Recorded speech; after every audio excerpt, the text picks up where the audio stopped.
between my face and my skin right now. And some uncooked macaroni. The same thing? Or cooked macaroni. With no cheese? Yeah, like before, you know the one that before you have to let it settle and or what my it. sisters would call it, me making pasta, because I would make pasta, spinach and pasta, put no sauce on it, just a little bit of oil. And butter? And some seasoning. Mm-hmm. That's right. But it was still pale. It's winter time up here, and that's literally what I look like. And you have Aria to be grateful for because she has preserved your glow. Oh, she's preserved your skin. I don't know if she's preserved my skin because I still feel pale. I'm like, I want some suntan. I want to be the color of my table. The color of the cabinets behind me is the color of my table, just to be clear, you guys. I'm in the ice eating phase. That's what I want to be. I have serviced this woman. She came over to my house. She demanded that I get out of bed. She snatched the blankets off of me. Steven left her the house keys. She let herself in. She slapped my child. She stormed in here. She was like, "Where are the eggs?" And I was like, I brought my own eggs. Just woken up. I didn't know what was going on. I brought my so own mortified. cinnamon toast. It wasn't cinnamon toast. It was cinnamon rolls. She made mad noise. She pulled it to Nisha. She came in my room. She kicked in the door. I ain't get no sleep because of y'all. Y'all ain't get no sleep because I got the stomach and everything. Over there. I'm swear to God, the lid is right over there. It's not far from her. She literally came in like steel pan and just bust up my house. No, I didn't. That's not at all what happened, but I came over and I made her breakfast because I knew I was using her today. She really did. As a vessel. For video number 2. As a vessel. Because use me as a vessel. 37 weeks. 37 weeks and 3 days. Singing in the background. 37 weeks. What are you doing? What you throwing there? Days. You may hear my child making cameos. So today we are welcomed by my good, reckless friend, Cham the Terrible. This is true. Hey, she did not bother to slick back her edges. No. Moisturize her skin. No. She's like, there's toner. She said, "You're gonna get me in mommy mode." There's rose water on my face and witch hazel. We got her in mommy mode. So, in today's video, I really need to switch this laundry. I am the worst. In today's video, it's very candid. I just wanna. I'm sorry, I'm not a bra, but I just wanna, we're gonna talk about the last hoorah. The last stretch. You know what I'm saying? The home stretch. This woman right here gave birth not too long ago. 2 years ago. 2 years ago. It was 2 years ago. What day this year? October 8th. Yep. At 12:19 p.m. And my precious seed. She's also studying to be a doula. This is my birthing sister. And it is tiresome. She will be okay. It's tiresome. I'm learning things about the vagina every day. Skin out. Your pom pom. And let me in. I'm learning things about, honestly, not even like vagina related, but like women's feminine health is taking like not the nation by storm, to be cliche, but it really is progressing, and I'm very happy, and I want to be a major part of that. So she's kind of like my guinea pig, and I have a few. I don't think you should have said that online. Oh, why is it politically incorrect to the guinea pigs? No, you don't want to tell everyone you're practicing on me. I'm not practicing anything on her. You just call me your guinea pig. Yeah, in they a sense use those as test dummies. In a sense, I'm a lab rat to you.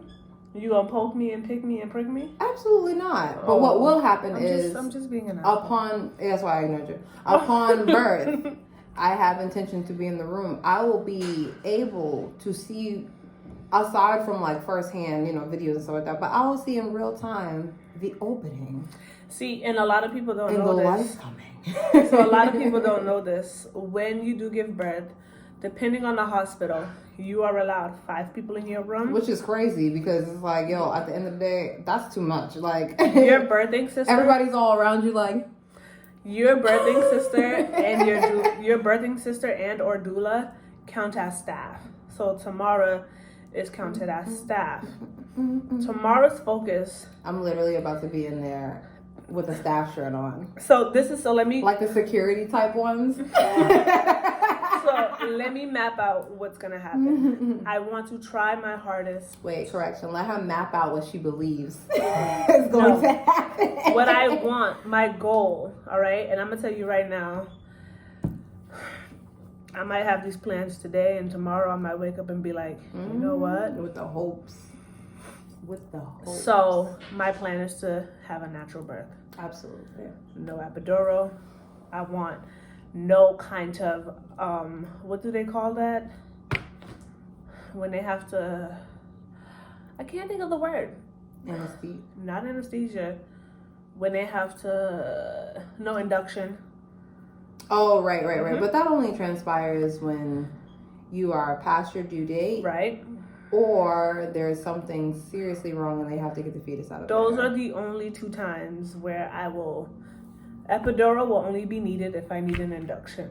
That is my goal. That is my plan. Now, the Lord has a funny way of teaching you a lesson. Woo, about, and I don't know if he's going to be like, you know what, sister? What's going to end up happening, and let me tell you, what's going to end up happening is the universe has a very funny way of showing you your ass. What you thought. Like, the universe has a way of being like... My cousin said something to me yesterday. I heard your wishes and demands. My cousin told me yesterday, she was like, you want to go natural, but you don't like headache pain. And let me tell you, I want to say that every woman has a different birthing story. I want to be clear, because I think there's a lot of stigma around, like, natural birth and the power of our bodies. First of all, there's also stigma around epidurals, because you know how many people told me go natural. Women were supposed to have a natural birth. The way everyone who I have spoken to who has told me about their pain, everyone's story is different, right? But every woman said the same exact thing. It is the worst pain you've ever felt in your life. I didn't say that though. You told me though, but it happened so fast that you don't even know if you could remember the pain. I said I know it was painful, but I also had gotten myself to a place where in my mind, I didn't give a shit about how painful it was going to be. And then you were lucky because you had one nurse in your room that really helped you channel. Legit, so what I was going to say was I just want to, for people that are watching, for women, if you can have a natural birth and that's what you want, amen. Try your hardest to stick to what you want for yourself. If the pain is unreal and you can't bear it and you have an epidural, you are still pushing life into this world. You're still amazing. If you have to have an emergency C-section, you are still bringing life into this world. You are still the shit. You are still I don't want, because I found that a lot. Like because I have a few women, a few good friends, a few sisters that have had their children and it didn't go how they thought it would, and they battled with feeling inferior. They battled with feeling like, oh, I quit, or I gave in, or I'm not as strong as I thought I am. First of all, baby, to be a walking life on this universe, to then make one and carry it and do all the things for it. Your body literally you are already holds the a shit. Human. You are all, like on our bodies literally are so bomb that we actually create everything that the baby needs. We are already doing it. Like, we're already doing it. We are enhancing it by making sure to take care of ourselves and checking with the doctor, and how we are treated when we go into, give birth, and what it just the whole dynamic of minority women receiving certain treatments and certain or not receiving certain treatments, or just I don't know, just the safety, it's not the same for other women, and that's important to me. And it was always important to me. Like, I've always been a person that's an advocate for, like, taking care of your body, respecting your temple. But now motherhood has propelled that and almost like realigned me for life path purposes. And it feels really good to know, like, I'm about to be getting into this. But it, not like joking about the guinea pig thing, but it does feel good to be able to have my peers and my friends be the people that I'm able to kind of stand up for and do this with, because I really don't. I'm gonna give them mad babies to take care of. Me, I'm like. So So now what I want to know is, right, because like after you've given birth and you've gone through I'm going to tell you my birth story. I was going to say, after you've given birth and you've gone through this process, what about your birthing experience made you want to take this on? Okay, so to rewind. So after I went to my friend's house, where I got back home, and basically I have been like, I want to say my midwife did the best that she could with kind of like mentally preparing me for stuff like that. But I'm also a person that was very much like, I'm not focused on this pregnancy because I don't want to be. And not in a bad way, but it was like, I know that I'm a person. She did any and everything else but be pregnant. I literally worked all the way up until like the 2 days before I gave birth. Like, or literally 2 days before I gave birth. Like the October 6th was my last day at work. Like I was like, but that to me, that's the power of like the mind and the body and being like, nope, this is what I want. This is how it's going to align. This is how it's going to work. You know what I mean? So if you're a person that believes in that, then very much you can achieve those things as well. I very much think that you can, because you can set the tone for it. Not now. Just kidding. So basically, all Come that. on in, Saul. No, she's gonna call my name from afar. It's fine. Okay. She's in that phase.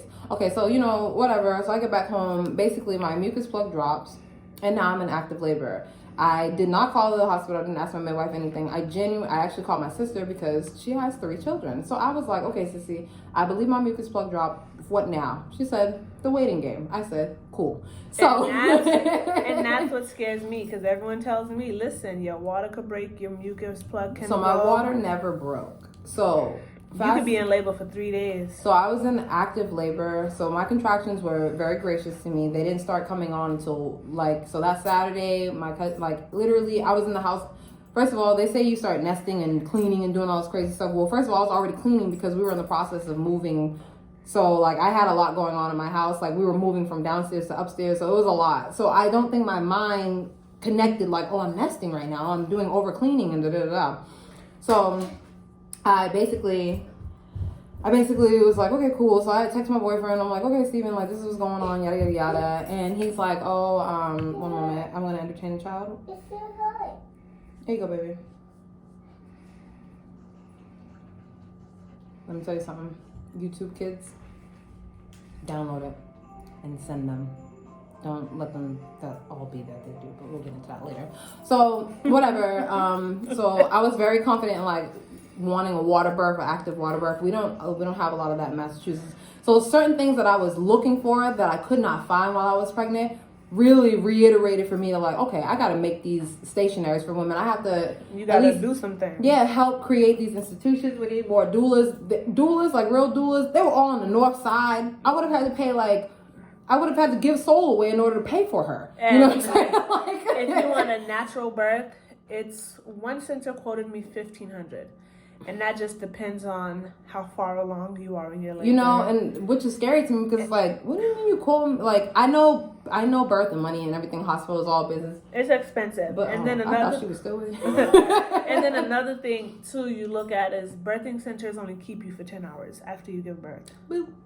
So if you don't have somebody who can go home with you to really help you and guide you through that, that's me wanting to be a doula, because I understand those first hours of you being alone, finally being alone with your child, that is crucial. It hits you like a ton of bricks because it's oh shit. How was that for you? So I'm in the delivery room. My contractions were not really that bad. I mean, it was getting crazy. I stayed home until I was about 5.5 centimeters dilated because I was adamant. And I honestly would have stayed longer, but literally Steven's face looked like fear and joy and fear all in one, wrapped into a man's face that tried to keep it together, but it was also holy shit, she looks in so much pain and I'm so scared.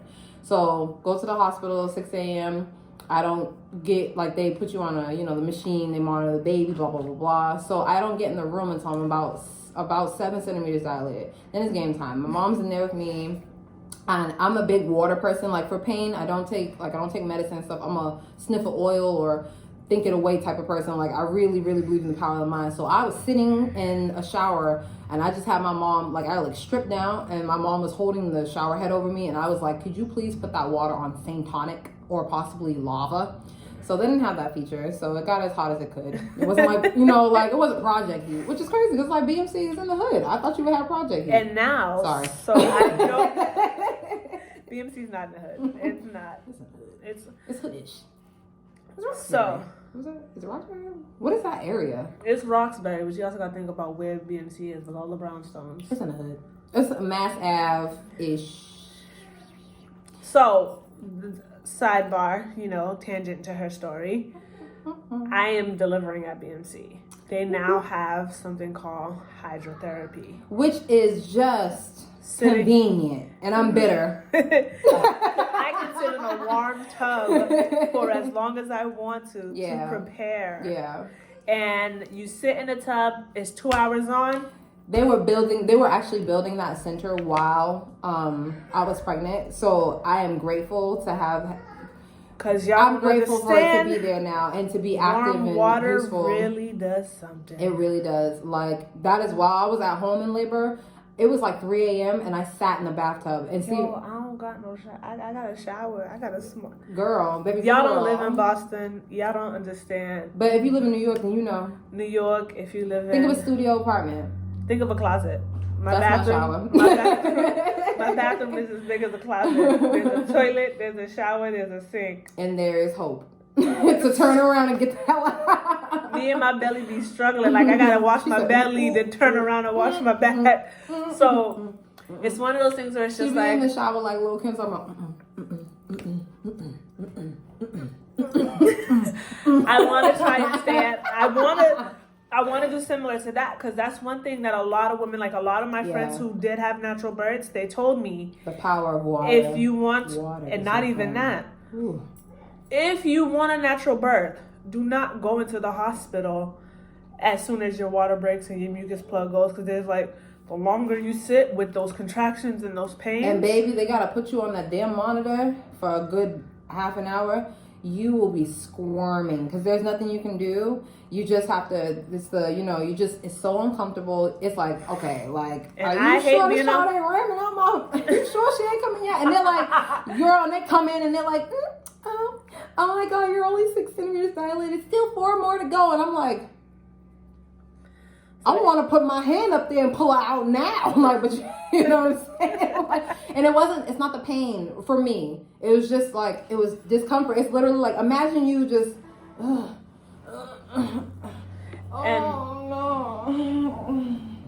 And that's the thing. And that's the thing. Like, I've heard so many birthing stories, and that was the common thing. Like, so my water didn't sitting. Yeah.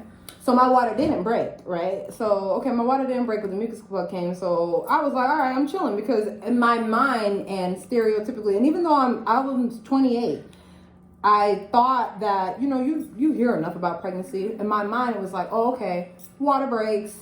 What they also don't tell you is your water don't break like what you see on TV. It ain't a gush of water. It sure ain't.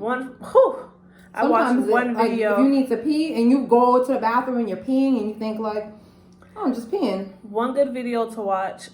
It's Kadeen and Deval, the Ellises. They did a birthing vlog, and when she talks about her water breaking, she said, I thought I just had to pee, and I thought I peed on myself, and it kept trickling and trickling, and she thought nothing of it. She went and used the bathroom, cleaned herself up. She went to the kitchen, and then it trickled some more. And then ahead.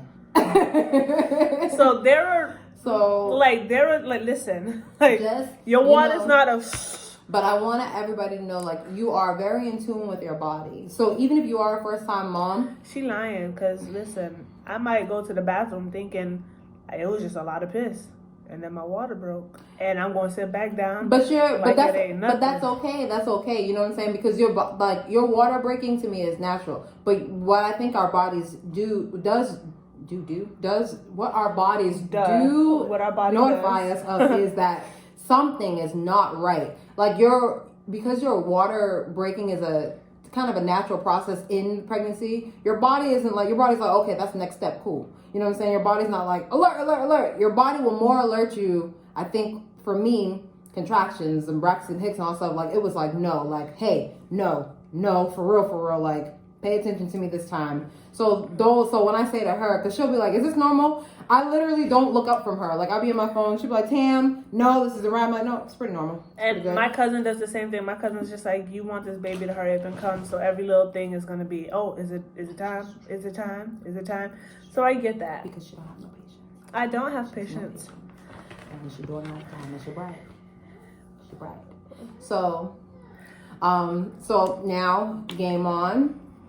It was really like I remember everything. It's literally like an outer body experience, and I don't know if that's because people are like, "Oh, you're so like one with the wind and tree hugging and shit." No, I literally was like, I know I'm in pain. The anesthesiologist came in. I honestly gave him the death stare, and the woman that I had, she literally was like, she don't want you in here, so please go. But they make you sign to say, no, you don't want it. So let me tell you, I think like that was probably the worst signature on file. And I'm pretty sure I drew him a middle finger. So, because I felt like he was an asshole. Because everyone's presence, like, you know, and honestly, when you're pregnant and when you're in that crucial and sensitive time, your body's open. You're open to a lot of energies. You're open. So like when he came in the room on some like, do you want an epidural? I was like, no, I don't want an epidural. Get the fuck out. You know, like that was my energy because I was just like, no, but that was because I had a mindset that I wanted to be, you know, and it just didn't feel right. It just didn't feel warm. What I did have. I was going to say, I'm rude. Full of slackness. Right. So I had a room not full of people, but it was my boyfriend, it was my mother and his mother in the room. And so I'm going to have my boyfriend, my mother, his mother, and my mother and my aunt are going to swap out interchangeably, and then she's gonna be there as my doula. I'm just gonna be there cracking jokes. Because so the thing is, my mother and my aunt are amazing, and I can see my mother being like, "Oh, baby, you in pain," you know. You're like, I can do this, and my aunt's gonna be like, "No, she can do this. She got it." Mm-hmm. I need someone who's going to be sound. The median between. Who's going to talk to the doctor and I'm going to, because the thing about my boyfriend, he is also on some, I don't want to see you in pain. Right. No one wants to see me in pain. Right. I'm like, I don't know what to tell y'all. Because, it's too late now. You should have thought about that the night you was, over here. Slanging. You know what I'm saying? And banging. And so now. Yeah, spray and pray. Now I'm in the thick of it. The last nurse then came in, then reached up my nanny for the last time, like, okay, no, you're ready. So she was like, you can just start pushing, game on. And I was like, I can push? She was like, yeah. And it was like, game on. So they were like. So like when they tell you to push, right? Is it like, all right, let me prep you for pushing? Or are you already on the bed? Like, do you get to choose your position when it comes to push? You can. Ideally, most places that are like, because it's a city hospital and they're not really like, they're not really conscientious to like women's birthing. They are, but my doctor told me, she was like, let me know if you want to be on all fours. Right. If you want to be standing. Right. Not like intensely. So I was on my back for a good period of time, but I found that like, I felt like I was the pushing. I honestly really don't remember. And this is the part that I think that I want to sit in on as a doula so that I can see the transitioning and the phase between pushing and understanding, like, because I wanted to get on all fours, but I think I had gotten to the point where my body was like, go. And I didn't know, like, I really didn't know, like, how the hell it was going to happen. My body, like, when she said go, my brain was like, go. And I just pushed. And I pushed, I honestly think I pushed a good 7 times. And she came out, like, so my water never broke. Did they break it for you, or she came out in the sack? No, she came out in her sack. Oh. So when Soleil was born, she came out in her sack. And I just remember, like, it was one of those moments where, like, I was pushing, but my mind and I was really trying to focus on one, not creating a crazy environment that she came in. Like, I didn't want to be like screaming. I wanted her to come in and just hear the sound of joy, just hear the sound of everybody being like, yay, she's here. And that's what I got. But I was like, I just remember saying, I'm tired, because it's tiring. It's tiring. You'll never be more tired in your life. You will never be more tired in your life. Like, so when I had pushed her out, like, I just remember like collapsing my head back and being like, holy shit. And but I looked up quick enough to just see them, like, they were like, I just remember them going, oh my gosh, she's in her sack. And it was like, and my mom was like, ah, like clapping and like crying. And they were like, okay, get the sack off. And I saw them, like, I'm like looking over my kneecaps, like, oh.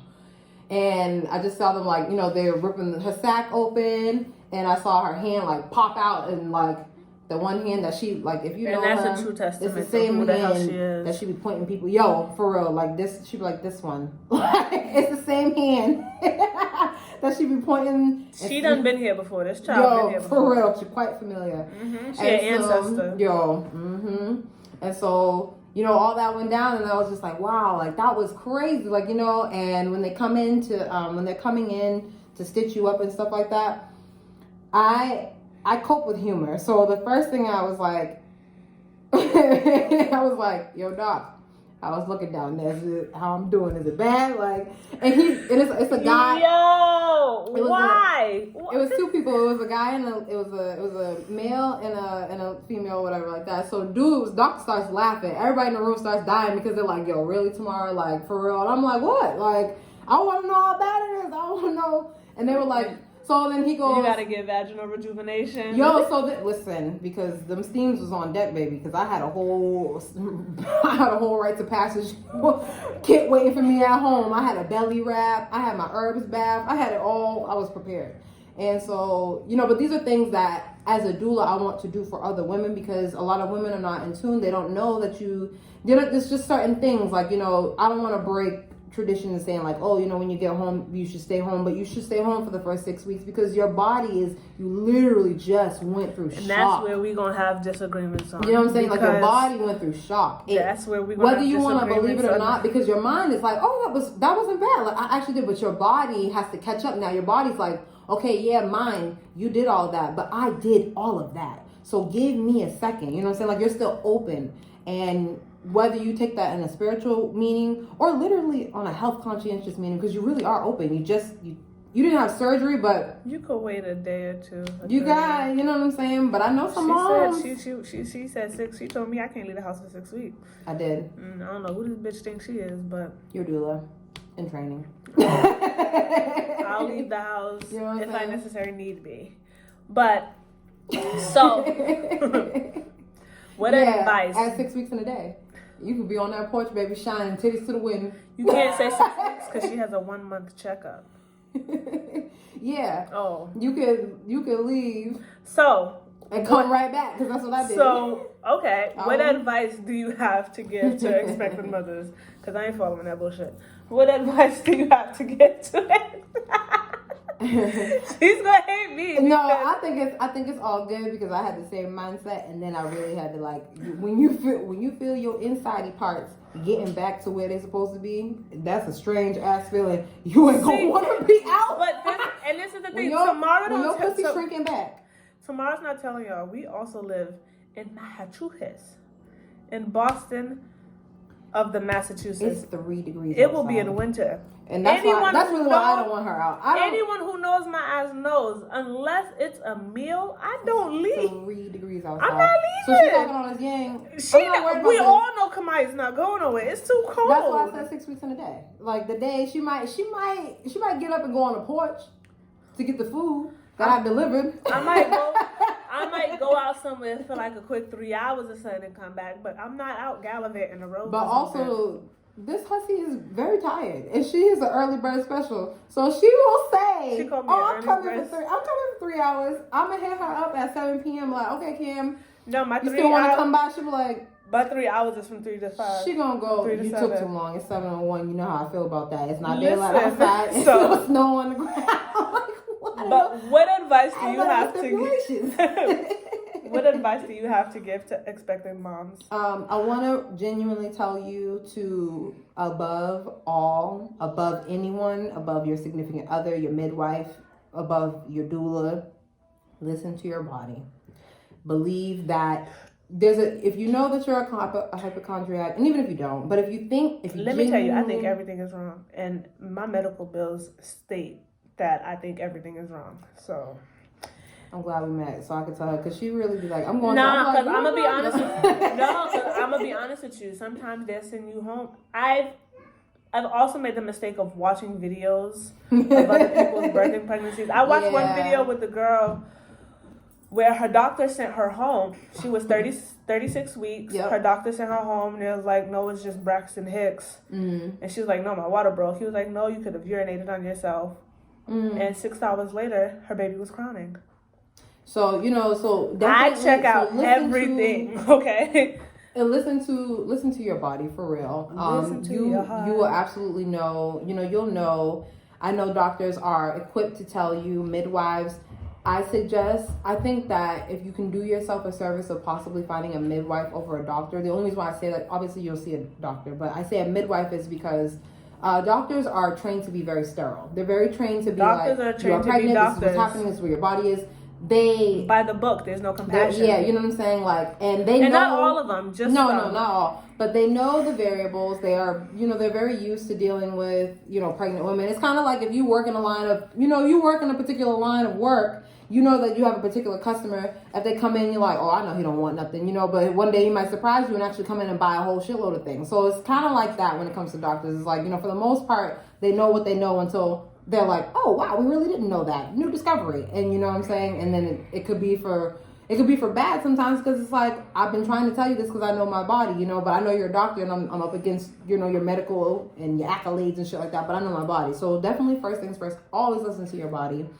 I'm excited because my midwife just had a baby. She just got back from maternity. She just got back from maternity leave. So she's she on for you. She is like listening. She's like, have your birth plan ready. She was just like, anything you feel, anything you need, call me. Like, also, I want to say, do not be discouraged if things do not go according to plan. Do not be discouraged if you wrote out this. It's hard to tell a control freak that. It is. It's but as a reform, or I would say not reform, but refined control freak, because I really thought, I thought I was a badass. I'm like, oh, I'm running around here. In my mind, I controlled this whole entire situation until she showed me who really run the thing. But don't be discouraged if things don't go according to plan. Like, I wanted music, I wanted fucking diffuser, incense and stuff burning. It happened. It honestly, the bag was packed, everything was going on, we could have plugged it all in. It just didn't happen like that. But it didn't take away from the experience. It was no less beautiful. It was, at the end of the day, you find that all of that shit doesn't even matter, because you're just grateful that you brought this life and it was successful and you didn't have any complications. And even if you did have complications, even if you get through them, it's like, I'm still grateful, and that was a beautiful experience. So I just don't want you to ever be discouraged or deterred. If you have to have a C-section, if you're pushing and she's stuck in the birth canal and your body can't, it won't allow it to. It's discouraging in that moment. It's easier to say don't be discouraged by it, but I do want to encourage you not to feel inferior, not to feel like you're any less of a mother or a woman, because you did that, bitch. You really did that. Like, you really did. Like, give yourself a moment to stand in front of the mirror and be like, I did the shit out of that. And I gotta put emphasis on it, because you battle a lot with that. You could have a whole spouse, you could have a beautiful support system, you have a whole fucking village. It's not the same, because no one went through it but you. You're not alone, but you are, because you're the one that's pregnant. You're the one. Alone. We can't sing that. Thank you guys for tuning into this video. Don't be discouraged, and just trust yourself and enjoy the ride. We can't sing that though, but enjoy the ride. Listen to your body. Don't be afraid to ask questions. Don't be afraid to seek a second opinion. If you think that they're not servicing you, if you don't think you're being treated fairly, talk to somebody else. You have to do the research, but there's somebody out there. There are forums. I joined forums because I had a lot of questions when I was first born. When she was first born. I probably did have questions when I was first born. You remember those days? Yeah, my mother said that. She was like, girl, you was like the inquisitive owl. I still am. So, but yeah, that's what's going on. And it's going to be a good time, and it's going to be beautiful. And just believe in that. All right, guys. Thank you. She about to go sleep. I'm about to put this pregnant woman to work, because you see, what they don't tell you. Week 37. Is I colored my hair for the grays. Okay. Week 37 is en route. I'll see you guys next week for week 38.